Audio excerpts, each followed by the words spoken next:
വളരെയേറെ സങ്കടകരമായ ഒരു വാർത്തയാണ് നമുക്ക് കേൾക്കാനിട വന്നത്. നമുക്കൊരു നിമിഷപ്രിയ എന്ന വനിത പാലക്കാട് കൊല്ലങ്കോട് സ്വദേശിനിയാണ്.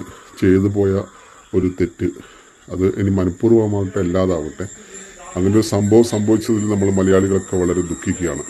അപ്പോൾ വധശിക്ഷ നടപ്പിലാകുമെന്നുള്ള തന്നെയാണ് വളരെ ദുഃഖകരമായിട്ട് നമുക്ക് കേൾക്കാനിട വന്നത്. ഏതായാലും ഇങ്ങനൊരു വാർത്ത കേട്ടപ്പോൾ വളരെയേറെ സങ്കടം തോന്നിയിട്ടുണ്ട്.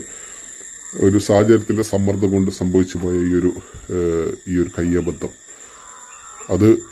അതിന് മാപ്പ് കൊടുക്കാനും ആ തലാലിൻ്റെ കുടുംബം മാപ്പ് കൊടുക്കാനൊക്കെ തയ്യാറാവുകയും അതോടൊപ്പം തന്നെ അതിനുള്ള പേപ്പർ വർക്കുകളൊക്കെ നടന്നുകൊണ്ടിരിക്കുന്ന സമയത്താണ് ഇങ്ങനൊരു വാർത്ത വരുന്നത്. ഏതായാലും സങ്കടകരമായിട്ട് തന്നെ ഈ ഒരു വാർത്ത നമുക്ക് കേൾക്കേണ്ടി വന്നു. ആ ഒരു വധശിക്ഷ അത്രയും പെട്ടെന്ന് ഒഴിവാകട്ടെ എന്ന് നമുക്ക് ആത്മാർത്ഥമായി പ്രാർത്ഥിക്കാം. നമ്മുടെ കേരളത്തിലേക്ക് തന്നെ തിരിച്ചെത്തട്ടെ. ഞാനിതിനെ ന്യായീകരിക്കുകയല്ല, ചെയ്തത് വലിയ തെറ്റ് തന്നെയാണ്. എന്നാലും ഇളവുകൾ ഉണ്ട്. സാഹചര്യം അങ്ങനെ ആയതുകൊണ്ട് അങ്ങനെ സംഭവിച്ചതാണ്. ഏതായാലും നല്ല വാർത്ത കേൾക്കാനിട വരട്ടെ.